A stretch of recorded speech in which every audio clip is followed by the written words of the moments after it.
स्वागत है आप सभी का MKJ हिस्ट्री क्लासेज में।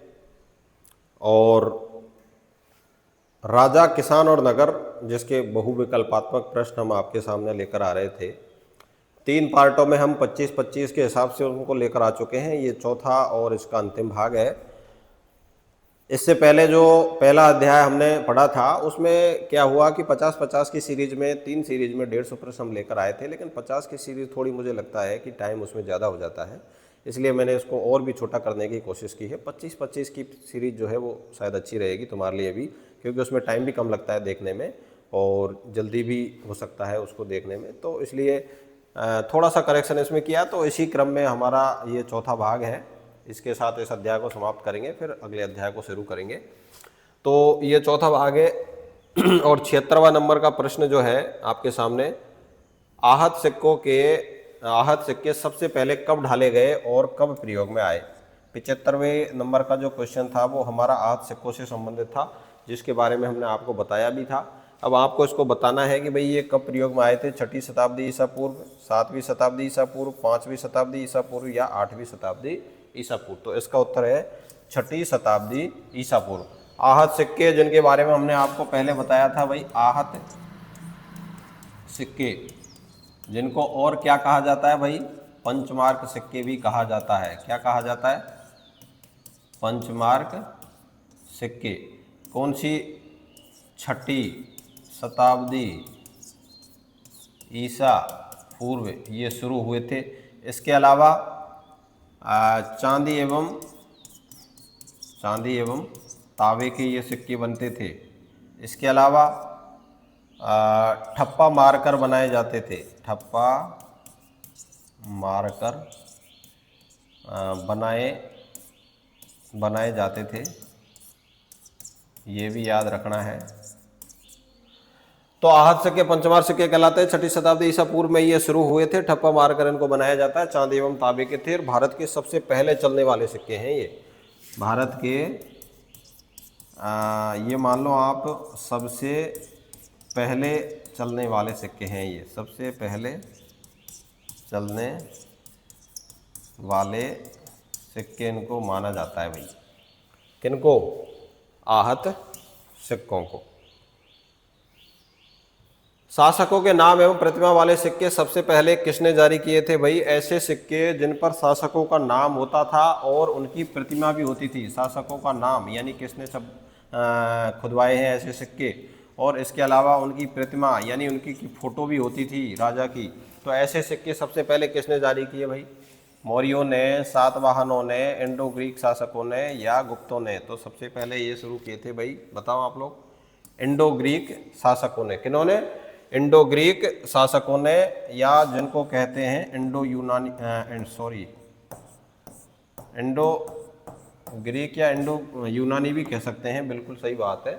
जिनमें मुख्य इनके जो शासक थे मीनांडर के बहुत सारे सिक्के जो है हमें मिले हैं। इसके अलावा डेमेट्रियस भी इंडो यूनानी शासक था। तो शासकों की प्रतिमा एवं नाम वाले सिक्के जो है वो सबसे पहले किसने चलाए थे भाई? इंडो ग्रीक शासकों ने। आहत सिक्के मुख्यतः किस धातु के बने होते थे भाई? आहत सिक्कों के बारे में बात की जाए तो आहत सिक्के जो है वो मुख्यतः किस धातु के बने होते थे भाई? चांदी एवं तांबे के, चांदी एवं लोहे के, सोना एवं चांदी के, शीशा एवं लोहे के। अभी बताया था इससे पहले जब हमने आहत सिक्कों के बारे में बात की थी तो आपको बताया था। बताओ भाई, इसका उत्तर है चांदी एवं तांबे के। और आहत सिक्कों के बारे में विस्तार से हम देखो काफ़ी बातें कर चुके हैं। अब आगे बढ़ते हैं। सोने के सिक्के सबसे पहले प्रथम शताब्दी ईस्वी में किन्होंने जारी किए थे? सोने के सिक्के हैं जो सबसे पहले प्रथम शताब्दी ईस्वी में किन्होंने जारी किए थे। यहाँ डेट आ गई तो डेट से आप अनुमान भी लगा सकते हो, पता भी लगा सकते हो। आपको अगर कालक्रम याद है शासकों का तो गुप्त शासक, कुषाण शासक, शुंग शासक या फिर नंद शासकों ने। तो सबसे पहले जो है सोने के सिक्के जो है कुषाण शासकों के द्वारा जारी किए गए थे। कुषाण शासकों के नाम मैंने तुम्हें बताया भी था पहले, जैसे कुजुल कडफिसस, कुजुल कडफिसस जो कि इसका संस्थापक माना जाता है। इसके बाद बिम कडफिसस। इसके बाद अन्य जो कुषाण सम्राट है जिसका नाम है कनिष्क। तो इस तरह से ये प्रमुख कुषाण शासक थे जिनके द्वारा क्या है सोने के सिक्के जो चलाए गए थे। आगे बढ़ते हैं भाई।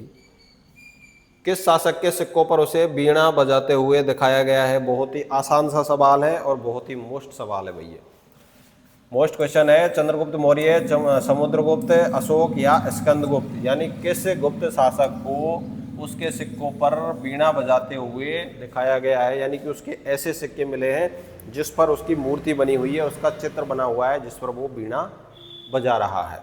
ऐसा शासक था भाई समुद्रगुप्त। क्या नाम था? गुप्त वंश का समुद्रगुप्त, जिसको क्या कहा जाता है? भारत का नेपोलियन। क्या कहा जाता है भाई? भारत का नेपोलियन। समुद्रगुप्त को क्या कहा जाता है? भारत का नेपोलियन। और इसी के सिक्के मिले हैं, कैसे? वीणा बजाते हुए जो सिक्के मिले।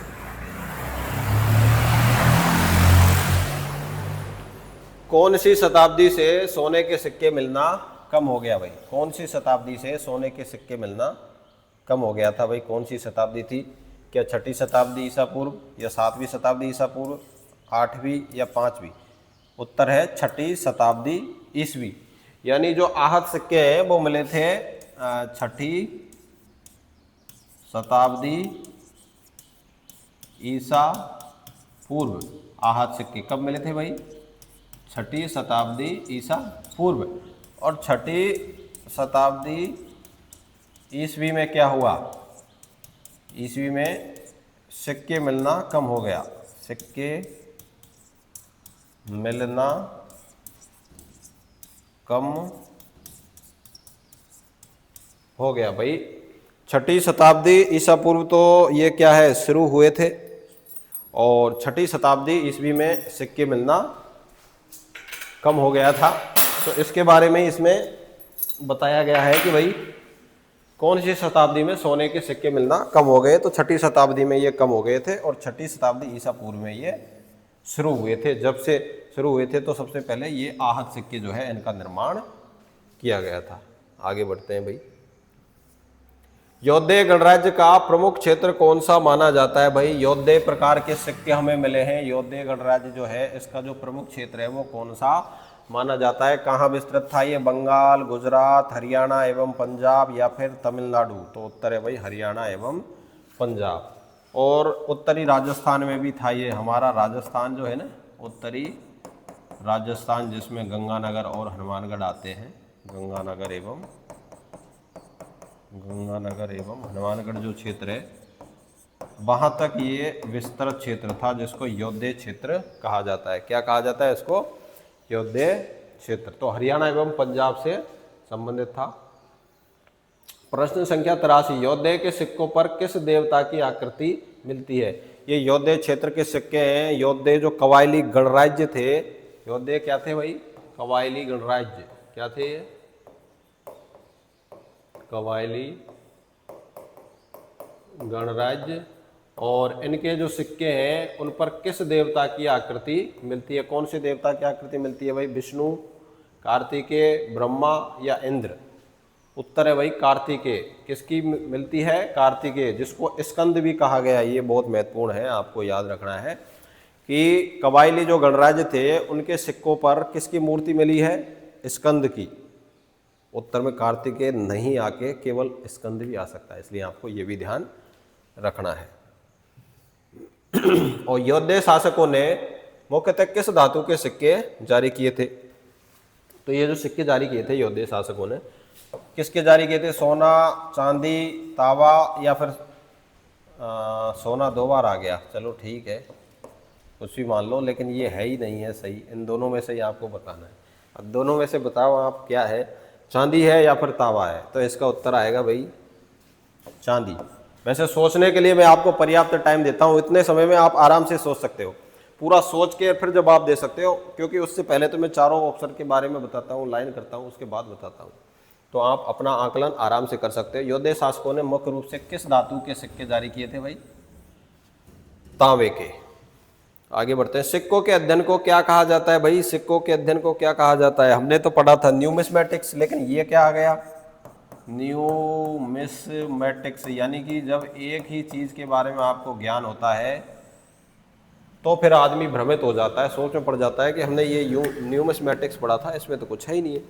तो भाई ये इसका हिंदी है और वो इसका अंग्रेजी है। तो न्यूमिस्मेटिक्स किसको कहा जाता है भाई? मुद्रा शास्त्र को। किसको कहा जाता है? सिक्कों का अध्ययन क्या कहलाता है? मुद्रा शास्त्र। सिक्कों का अध्ययन क्या कहलाता है? मुद्रा शास्त्र। और इसी को क्या कहते हैं भाई? न्यूमिस्मेटिक्स। ऐसे तो अभिलेखों का अध्ययन, अभिलेखों का जो अध्ययन है हमने एपिग्राफी बताया था, पहले के जो वीडियो जारी किए थे, एपिग्राफी। अब इसी एपिग्राफी को क्या कहते हैं? अभिलेख शास्त्र। लिपि के बारे में हमने बताया था, तो लिपि के बारे में हमने बताया था पेलियोग्राफी, तो उसी को लिपि शास्त्र कहते हैं। चलो आगे बढ़ते हैं। सभी लिपियों का मूल जो है वो किस लिपि को माना जाता है? सभी जो लिपि है उनकी जो मूल है, यानी मूल एक तरह से जड़ जो है, सबसे पहले कौन सी लिपि थी? ब्राह्मी, खरोष्टी, देवनागरी और रोमन। उत्तर बताइए भाई जल्दी से। उत्तर है ब्राह्मी लिपि। क्या है? ब्राह्मी लिपि। अशोककालीन ब्राह्मी लिपि को सर्वप्रथम कब पढ़ा गया? आप बताइए आप लोग। ब्राह्मी लिपि सबसे पुरानी मानी गई है, और ब्राह्मी लिपि लिखी जाती थी किधर से किधर लिखी जाती थी भाई? ब्राह्मी बाएं से दाएं। और खरोष्टी लिपि जो है वो कब लिखी जाती थी? कैसे लिखी जाती थी? दाएं से बाएं। ब्राह्मी जो है वो बाएं से दाएं, और खरोष्टी जो है वो दाएं से बाएं। अब यहाँ पूछ रहा है कि अशोककालीन जो ब्राह्मी लिपि है सर्वप्रथम उसको कब पढ़ा था? कब पढ़ा था? किसने पढ़ा था? ये भी हमने देखा। अब यहाँ पूछ रहा है कब पढ़ा गया उसको? 1836, 37, 38 और 39।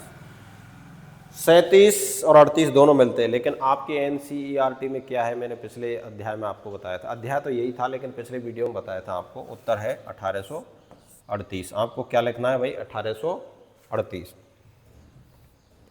अशोक के द्वारा प्रतिवेदकों की नियुक्ति की गई जिनका मुख्य कार्य क्या था? भाई हमने देखा कि अशोक ने कहा कि मेरे से पहले, यानी कि मेरे शासन से पहले किसी के द्वारा भी मतलब ऐसे अधिकारियों की नियुक्ति नहीं की गई जो कि राजा तक सूचनाएं पहुंचा सके। इस तरह से मतलब ऐसे अधिकारियों की नियुक्ति नहीं की गई, लेकिन अशोक के द्वारा की गई। और अशोक ने उनको कहा गया प्रतिवेदक। और प्रतिवेदक का काम क्या था भाई? कर संग्रह करना, न्याय देना, सेना का संचालन करना या राजा तक सूचना पहुंचाना। तो मैंने मेरी बातों में ही इसका उत्तर बता दिया था, अगर आप लोगों ने सुना हो तो। इसका उत्तर है भाई राजा तक सूचनाएं पहुंचाना। यह प्रतिवेदक का कार्य था। किसका? प्रतिवेदक। तो प्रतिवेदक की या प्रतिवेदक पद की स्थापना की थी भाई किसने? अशोक ने। किसने की थी? अशोक ने। और इसका कार्य क्या था भाई? इसका कार्य था राजा तक सूचनाएं पहुंचाता है ये। अब राजा ने यह भी कहा है, मैं चाहे कैसी भी स्थिति में हूं, मैं अंतःपुर में हूं या फिर पालकी में हूं या फिर राजमहल में हूं या फिर न्यायालय में हूं, कहीं भी हूं, मैं किसी भी प्रकार का कार्य कर रहा हूं, लेकिन प्रतिवेदक जो है वो अपनी जो सूचना है वो मुझे वहां पहुंचाएंगे। यानी उनको कोई भी रोक टोक नहीं है, उनको चाहे मैं जैसी भी स्थिति हूं वहां सूचना पहुंचाना जरूरी है। तो प्रतिवेदकों की नियुक्ति की गई किसके द्वारा? अशोक के द्वारा। और इनका काम था राजा तक सूचनाएं पहुंचाना। और राजा ने या अशोक ने यह भी कहा है कि मेरे से पहले किसी ने इनकी नियुक्ति नहीं की या ऐसे अधिकारियों की नियुक्ति नहीं की जो राजा तक सूचनाएं पहुंचा सके। हाइडेस्पिस का युद्ध, वृतस्ता का युद्ध या झेलम का जो युद्ध है ये कब हुआ था भाई? बताइए। 325, 26, 27, 28। 26, 23, 25, 27 हाइडेस्पिस का युद्ध, और इसी को कहते हैं वृतस्ता का युद्ध, और इसी को कहते हैं झेलम का युद्ध। ये कब हुआ था भाई? ये हुआ था 326 बीसी में। कब हुआ था? 326 बीसी में। किस किस के बीच हुआ था भाई? सिकंदर एवं कुरुक्षेत्र का राजा था हमारा, उसका नाम था पोरस। सिकंदर एवं पोरस के मध्य हुआ था ये, ब्यास नदी के किनारे कौन सी नदी के किनारे? ब्यास नदी। इस तरह से, मतलब नदी तो झेलम, बेतस्ता या हाइडेस्पीस थी, लेकिन पास में ब्यास नदी भी थी, तो इसी प्रकार से उसका जिक्र आता है। अक्सर ब्यास नदी पर सिकंदर के द्वारा काफ़ी कुछ स्थापनाएं की भी गई थी, एक दो नगर भी बसाए गए थे। बड़ा अच्छा युद्ध हुआ था इनमें भाई। युद्ध होने के बाद, क्योंकि अधिकतर जो राजा थे उन्होंने क्या किया, जैसे सिकंदर भारत विजय का सपना लेकर आया और उसने भारत पर आक्रमण करना प्रारंभ किया, कुछ जो तटवर्ती शासक थे उन्होंने वैसे ही आत्मसमर्पण कर दिया, यानी कि बिना लड़े ही उनके चरणों में जाके गिर गए। लेकिन ये बड़ा वीर राजा था पोरस। तो पोरस के द्वारा क्या है, युद्ध लड़ा गया, और हालांकि ये युद्ध में हार गया। हारने के बाद इसको बंदी बना के और सिकंदर के सामने पेश किया गया, और सिकंदर ने जब इससे पूछा तो बड़ा गजब जवाब दिया इसने। सिकंदर ने पूछा कि बोलो आपके साथ क्या सलूक किया जाए, जैसे हिंदी फिल्मों में कहते हैं ना, पकड़ने के बाद बोलो तुम्हारे साथ क्या सलूक किया जाए, मार दिया जाए या छोड़ दिया जाए। गाना भी है एक ऐसा, आपने अगर सुना हो तो इससे जब ये प्रश्न पूछा तो इसने बड़े हिम्मत के साथ जवाब दिया कि मेरे साथ वही व्यवहार होना चाहिए जो एक राजा के द्वारा दूसरे राजा के साथ किया जाता है। तो जवाब सुनकर बड़ा आश्चर्यचकित हुआ सिकंदर, और इसकी वीरता से फिर भी प्रभावित हुआ, और इसके जो प्रदेश थे वो वापस सिकंदर ने इसको लौटा दिए थे। तो ये युद्ध था जिसको हाइडेस्पीस का युद्ध, वेतस्ता का युद्ध या झेलम का युद्ध कहा जाता है। ये 326 बीसी में या 326 ईसा पूर्व हुआ था। किस किस के मध्य हुआ था? सिकंदर एवं पोरस के मध्य। मौर्य वंश का अंतिम शासक कौन है भाई? मौर्य वंश का अंतिम शासक किसे माना जाता है? अशोक, बिंदुसार, दशरथ या बृहद्रथ? बताओ, उत्तर है इसका बृहद्रथ, मौर्य सम्राट। अंतिम मौर्य सम्राट कौन था? बृहद्रथ। कुषाण वंश का संस्थापक किसे माना जाता है भाई? हम अक्सर इनके नाम आपको बताते आ रहे हैं शुरू से, कनिष्क को, कुजुल कडफिसस को, बिम कडफिसस को या मीनांडर को। कुषाण वंश का संस्थापक माना जाता है भाई कुजुल कडफिसस को। किसको माना जाता है भाई? कुजुल कडफिसस को। कुषाण वंश के शासक कनिष्क का राज्यारोहण कब माना जाता है भाई? इसका कुषाण वंश का ही शासक था ना कनिष्क, जिसके बारे में हमने अभी देखा। तो इसका राज्यारोहण कब है? 78 ईस्वी, 58 ईस्वी, 75 ईस्वी या 85 ईस्वी? तो इसका उत्तर है 78 ईस्वी में। और इसी याद में इसने शक संवत भी चलाया था 78 ईस्वी में। शक संवत प्रारंभ किया था किसने भाई? कनिष्क ने। किसने किया था? कनिष्क ने। और कब किया था? 78 ईस्वी में। और 78 ईस्वी में क्या हुआ था? इसका राज्यारोहण माना जाता है।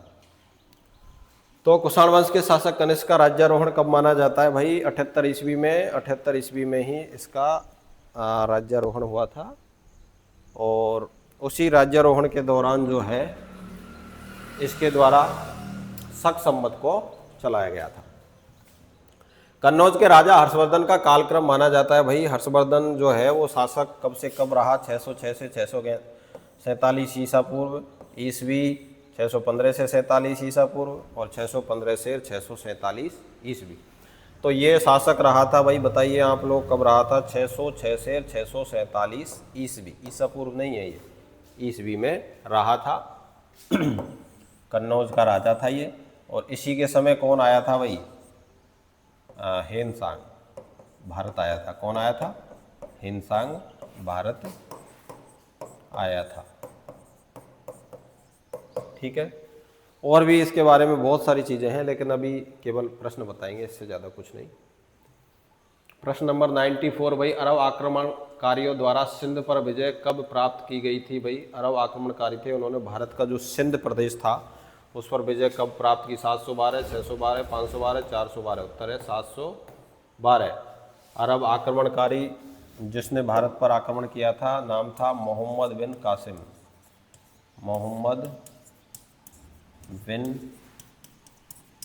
कासिम। और मोहम्मद बिन कासिम ने भारत पर आक्रमण किया था 712 ईस्वी में। और उस समय सिंध का राजा कौन था?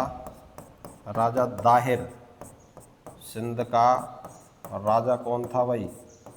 दाहिर था। और जो ये युद्ध हुआ इसको कौन से युद्ध के नाम से जाना जाता है? रावर का युद्ध। रावर का युद्ध क्या कहा जाता है भाई? रावर का युद्ध। किस किस के बीच हुआ था? मोहम्मद बिन कासिम और सिंध का राजा दाहिर के बीच। कब हुआ था? 712 ईस्वी में। और इसको क्या कहा जाता है भाई? रावर का युद्ध। यानी कि अरब आक्रमणकारी द्वारा 712 ईस्वी में भारत के सिंध प्रदेश पर आक्रमण किया गया था और इसको जीता गया था। मोहम्मद बिन कासिम जो है इसने ये आक्रमण किया था। इसका भी बहुत अच्छा विस्तृत वर्णन बताएंगे हम कभी जब आगे पढ़ाएंगे। तो अच्छा युद्ध हुआ था इनके बीच में। इतिहास जो है युद्धों से भरा पड़ा है। बहुत सारी कहानियाँ, किस्से हैं जिनको सुन के आप प्रभावित हो सकते हैं, लेकिन रुचि होनी चाहिए। एशियाटिक सोसाइटी ऑफ बंगाल की स्थापना किसने और कब की थी भाई?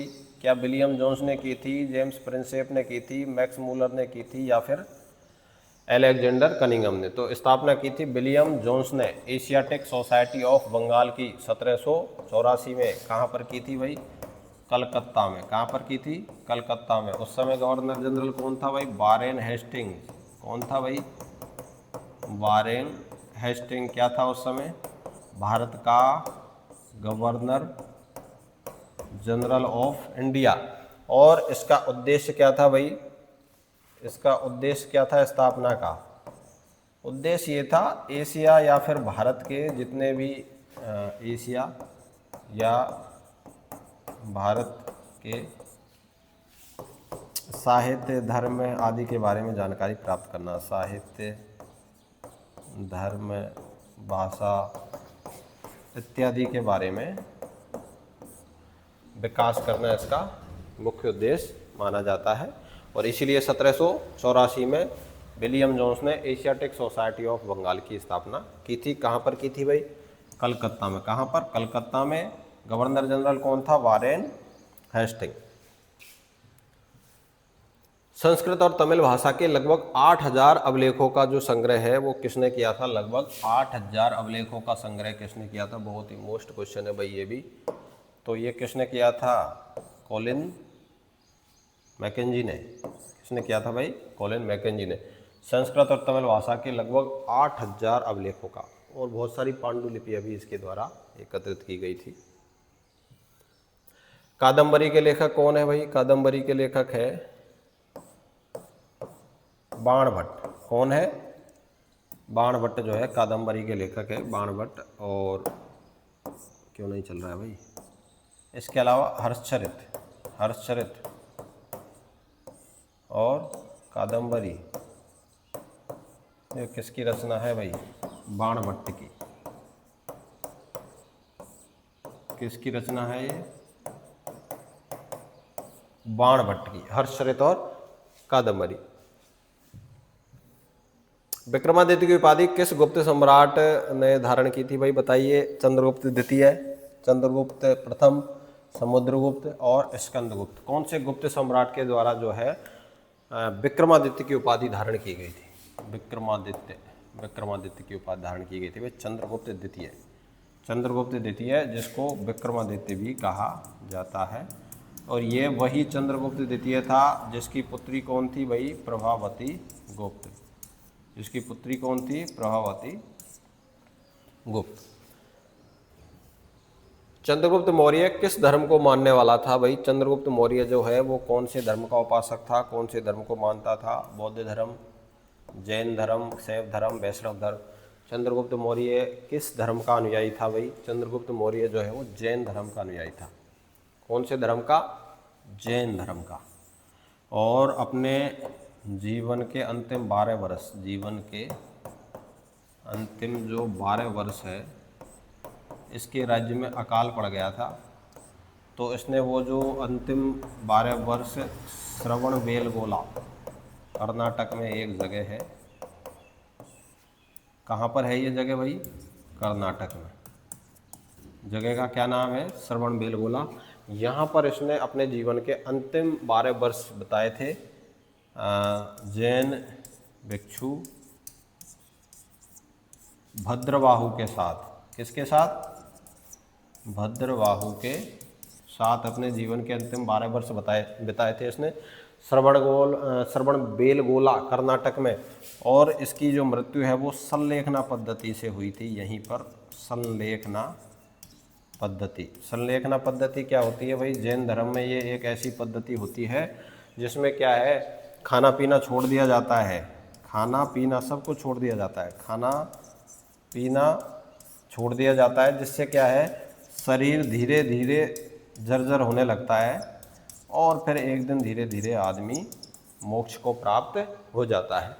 तो जैन धर्म का अनुयायी था, जीवन के अंतिम 12 वर्ष जो है श्रवण बेलगोला कर्नाटक में बिताए थे, भद्रबाहु के साथ दक्षिण की तरफ वहाँ गया था। संलेखना पद्धति से इसके जीवन का जो है अंत हुआ था। 100 पर आ गए भाई। मौर्य सम्राट अशोक का जो धर्म है वो कौन सा था? क्या बौद्ध धर्म था, जैन धर्म था, शैव धर्म था या वैष्णव धर्म? तो अशोक का जो धम्म या धर्म जो है वो बौद्ध धर्म था। कौन सा? बौद्ध धर्म। उपगुप्त के प्रभाव में आकर इसने बौद्ध धर्म ग्रहण किया था। उपगुप्त एक सन्यासी था, एक शिक्षक मान सकते हैं आप इसको, और एक गुरु मान सकते हैं आप इसको। किसका? अशोक का। और अशोक, उपगुप्त के कहने पर ही अशोक के द्वारा बौद्ध धर्म ग्रहण किया गया था। कलिंग युद्ध हुआ था 261 बीसी, कलिंग युद्ध 261 बीसी में, और उसके बाद इसका क्या हुआ, अहिंसा की तरफ ज़्यादा जोर दिया अशोक ने, और भविष्य में कभी हिंसा न करने की इसने कसम खाई थी। और उसके बाद इसने क्या है, बौद्ध धर्म ग्रहण कर लिया और धम्म का प्रचार प्रसार किया। क्या किया इसने? धम्म का प्रचार प्रसार किया। ठीक है भाई, आगे बढ़ते हैं। ज़्यादा कठिन प्रश्न तो नहीं है, बिल्कुल आसान से हैं। अगर आपने अच्छे ढंग से अध्ययन किया होगा, बुक को अच्छे से पढ़ा होगा, या फिर मेरे वीडियो जो हैं उनको अच्छे से देखा होगा, तो मैं पहले ही उनको अंडरलाइन कर देता हूँ। जो प्रश्न आने लायक हैं या फिर जिनमें से बहुविकल्पात्मक प्रश्न बनते हैं, ऐसे प्रश्नों को मैं पहले ही आपको बता देता हूँ। अगला प्रश्न है भाई, गुप्त संवत कब और किसके द्वारा शुरू किया गया था? गुप्त संवत कब और किसके द्वारा शुरू किया गया था? तो इसका उत्तर क्या है भाई? श्रीगुप्त, घटोत्कच गुप्त, चंद्रगुप्त या समुद्रगुप्त? तो इसका उत्तर आएगा भाई, श्रीगुप्त के द्वारा इसको स्टार्ट किया गया था 275 ईस्वी में, 275 ईस्वी में श्रीगुप्त। उसके बाद घटोत्कच गुप्त जो शासक रहा था, श्रीगुप्त, उसके बाद घटोत्कच गुप्त, और उसके बाद चंद्रगुप्त प्रथम। अब ये दो शासक थे, इनकी उपाधि क्या थी भाई? इन दोनों शासकों की उपाधि जो है वो महाराज की थी। किसकी उपाधि थी? महाराज की। और चंद्रगुप्त प्रथम की उपाधि थी जो थी महाराजाधिराज, महाराजाधिराज। तो माना जाता है कि ये दोनों शासक जो है, श्रीगुप्त और घटोत्कच गुप्त जो है, ये दोनों सामंत माने जाते हैं कुषाणों के। सामंत किनके? कुषाण वंश के, कुषाणों के सामंत, कुषाणों के सामंत माने जाते हैं। तो वास्तविक संस्थापक किसको माना जाता है? चंद्रगुप्त प्रथम को। वास्तविक, अरे भैया चलो ठीक है, वास्तविक संस्थापक किसको माना जाता है? चंद्रगुप्त प्रथम को, चंद्रगुप्त प्रथम को। हालांकि हमारा क्वेश्चन था गुप्त संवत कब और किसके द्वारा शुरू किया गया, हमने ये गलत बता दिया भाई। गुप्त संवत की पूछ रहा है यहाँ, गुप्त वंश की नहीं पूछ रहा है। तो गुप्त संवत जो है चंद्रगुप्त प्रथम के द्वारा, चंद्रगुप्त प्रथम के द्वारा 319 ईस्वी में शुरू किया गया था। इसको दोबारा, आओ सॉरी, वो तो चला गया भाई, इतनी मेहनत करने के बाद हमने उसको लिखा था, ये तो भाग गया। तो श्रीगुप्त, घटोत्कच गुप्त, चंद्रगुप्त प्रथम और समुद्रगुप्त। तो गुप्त संवत जो है वो चंद्रगुप्त प्रथम के द्वारा 319 ईस्वी में, जब इसने महाराजाधिराज की उपाधि धारण की, और उसी समय इसने गुप्त संवत की स्थापना की। तो उसमें यह है कि भाई देखो, गुप्त संवत की स्थापना, गुप्त साम्राज्य की स्थापना तो श्रीगुप्त के द्वारा की गई 275 ईस्वी में। लेकिन अगर ऐसे पूछा जाता है कि गुप्त साम्राज्य का वास्तविक संस्थापक कौन था, तो वास्तविक संस्थापक जो है चंद्रगुप्त प्रथम को माना जाता है। और 319 ईस्वी में चंद्रगुप्त प्रथम के द्वारा ही क्या किया गया, गुप्त संवत की स्थापना की गई। अब वास्तविक संस्थापक क्यों माना जाता है, उसका कारण भी हमने बताया कि भाई श्रीगुप्त और घटोत्कच गुप्त दोनों जो है वो कुषाणों के सामंत माने जाते हैं, और इसीलिए इनकी उपाधि भी क्या थी, महाराज की। लेकिन चंद्रगुप्त प्रथम जो है इसकी उपाधि क्या थी, महाराजाधिराज। क्या थी, महाराजाधिराज, और ये स्वतंत्र शासक माना जाता है। अगला प्रश्न है भाई, भारतीय इतिहास का स्वर्ण काल कहा जाता है। कौन से काल को भारत के इतिहास का स्वर्ण काल कहा जाता है और क्यों कहा जाता है भाई, गुप्त काल को। गुप्त काल को क्योंकि इस काल में सभी क्षेत्रों में उन्नति हुई, सभी क्षेत्रों में उन्नति हुई। यानी गुप्त काल एक ऐसा समय था जब भारत की सभी क्षेत्रों में उन्नति हुई। आप उसको धर्म ले सकते हो, कला ले सकते हो, विज्ञान ले सकते हो, यानी सभी क्षेत्रों में भारत की उस समय उन्नति हुई। इसीलिए इसको क्या कहा जाता है, भारत का स्वर्ण काल। कौन से युग को कहा जाता है, गुप्त काल। धर्म, कला, विज्ञान, जिसमें वास्तुकला भी है, मंदिर है। ठीक है भाई, चलो आगे बढ़ते हैं। अर्थशास्त्र का रचनाकार या रचना काल माना जाता है भाई, 3री शताब्दी में है या 4वीं में है या 5वीं में है, या अर्थशास्त्र ये माना जाता है भाई कौन से में, 3री में, 4वीं में। अब ये ईसा पूर्व का भी ध्यान रखना है, ये ईसवी का भी है, तो ये माना जाता है 4वीं शताब्दी ईसा पूर्व। 4वीं शताब्दी ईसा पूर्व माना जाता है अर्थशास्त्र। इसकी रचना किसके द्वारा की गई थी भाई, कौटिल्य की। किसके द्वारा, कौटिल्य के द्वारा। और कौटिल्य किसके समय राजा बना, किसका ये गुरु था भाई, चंद्रगुप्त मौर्य का। चंद्रगुप्त मौर्य का, अब मैं, हाँ ईसा पूर्व बिल्कुल सही है। तो चंद्रगुप्त मौर्य का था, और इसने जो है 321 ईसा पूर्व में स्थापना की थी। किसकी भाई, मौर्य साम्राज्य की। मौर्य साम्राज्य की, जो इसी के समय का ये है, तो माना जाता है कि भाई अर्थशास्त्र की रचना भी कौटिल्य के द्वारा उसी समय की गई थी। कौटिल्य, चाणक्य, और एक और नाम है इसका क्या, विष्णुगुप्त। विष्णुगुप्त, कौटिल्य, चाणक्य और विष्णुगुप्त, ये सभी नाम किसके हैं, एक ही व्यक्ति के। चलो आगे बढ़ते हैं। मगध पर शासन करने वाला सबसे प्राचीनतम जो राजवंश है वो कौन सा माना जाता है, क्या मौर्य वंश था, हर्यक वंश था, शिशुनाग वंश था, या फिर नंद वंश था। सबसे प्राचीनतम राजवंश मौर्य, मगध पर शासन करने वाला सबसे प्राचीनतम राजवंश कौन सा था भाई, सबसे प्राचीनतम माना जाता है भाई हर्यक राजवंश। किसको, हर्यक राजवंश को सबसे प्राचीनतम माना जाता है। उसके बाद शिशुनाग हुआ, फिर नंद वंश हुआ, और उसके बाद चौथे नंबर पर जो है मौर्य वंश हुआ था।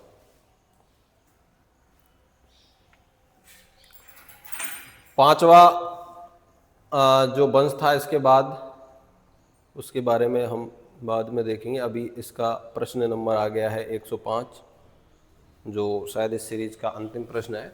अशोक के कलिंग विजय का उल्लेख कौन से शिलालेखों में मिलता है। अशोक के कलिंग विजय का उल्लेख कौन से शिलालेखों में मिलता है भाई। कलिंग पर विजय प्राप्त की थी, तो कौन से शिलालेख में मिलता है, पहले में, दूसरे में, 7वें में या 13वें में। बहुत ही इंपॉर्टेंट प्रश्न है ये। कलिंग विजय 261 BC। और राज्याभिषेक के कौन से वर्ष, ये भी ध्यान रखना है। राज्याभिषेक के 8वें वर्ष, कौन से वर्ष, 8वें वर्ष। और कलिंग कहाँ पड़ता है भाई, उड़ीसा में। कलिंग कहाँ है, उत्तर है भाई उड़ीसा में। और ये किस लिए प्रसिद्ध था भाई, ये हाथियों के लिए भी प्रसिद्ध है। कलिंग किसके लिए प्रसिद्ध है, हाथियों के लिए। कलिंग हाथियों के लिए प्रसिद्ध था। अब कौन से शिलालेख में कलिंग विजय का उल्लेख हुआ है? ये हुआ है भाई 13वें शिलालेख। कौन सी शिलालेख में? 13वें शिलालेख में हुआ है भाई। एक और प्रश्न है, वेरी गुड। गुप्त वंश का वास्तविक संस्थापक किसे माना जाता है? देखो हमने अभी इसके बारे में जिक्र भी किया था, ये प्रश्न आ भी गया। श्रीगुप्त को माना जाता है, घटोत्कच गुप्त को माना जाता है, या चंद्रगुप्त को माना जाता है, या चंद्रगुप्त द्वितीय को इसका वास्तविक संस्थापक माना जाता है? तो बात की जाए अगर संस्थापक की, केवल बात की जाए अगर संस्थापक की, तो श्रीगुप्त जो है इसका संस्थापक माना जाता है ना, ठीक है। संस्थापक कौन था? श्रीगुप्त। कब की थी? 275 ईस्वी में। उसके बाद कौन शासक रहा? घटोत्कच गुप्त। घटोत्कच गुप्त रहा। ये दोनों जो शासक है, ये दोनों शासक है, इनकी जो उपाधि थी वो थी महाराज की। उपाधि किसकी थी?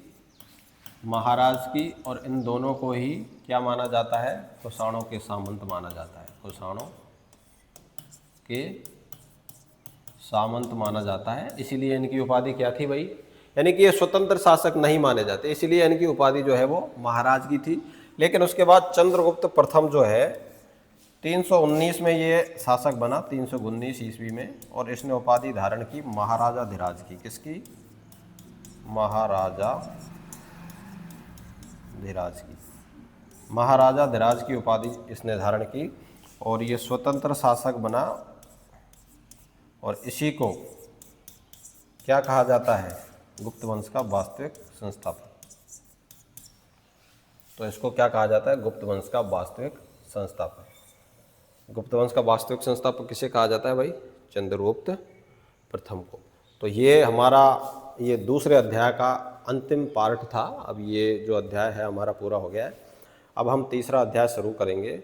उससे पहले आप लोग अपना आकलन कीजिए कि आप किस स्तर पे हैं, और अगर आप लगता है कि भाई आपका जो स्तर है 106 प्रश्न में से कितना है, ये देखिए आप लोग और निर्णय कीजिए कि आप कितनी पढ़ाई कर रहे हैं और आपको और आगे कितने पढ़ाई की आवश्यकता है। आप लोग हमारे साथ जुड़े रहिए, हम आपके साथ जुड़े रहेंगे और पढ़ाई करते रहेंगे। इसी प्रकार आप लोग पढ़ते रहोगे, आपके अच्छे अंक आएंगे, ये हमारा आपसे कहना है। और अगले जो वीडियो का टाइम है वो थोड़ा जल्दी आएगा, मैं जल्दी अपलोड करूँगा उसको, और आप लोग ज़रूर चैनल पर बने रहें।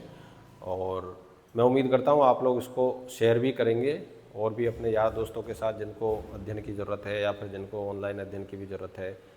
हो सकता है कई ऐसे अभावग्रस्त जीवन में लोग वाग जी रहे हैं जहाँ बच्चे विद्यार्थी जो है उनको सुविधा नहीं मिलती है, तो ऐसे विद्यार्थियों के लिए मदद हो सकती है। आप लोग इसको शेयर कर सकते हैं और आप लोगों को बहुत बहुत शुभकामनाएं। धन्यवाद।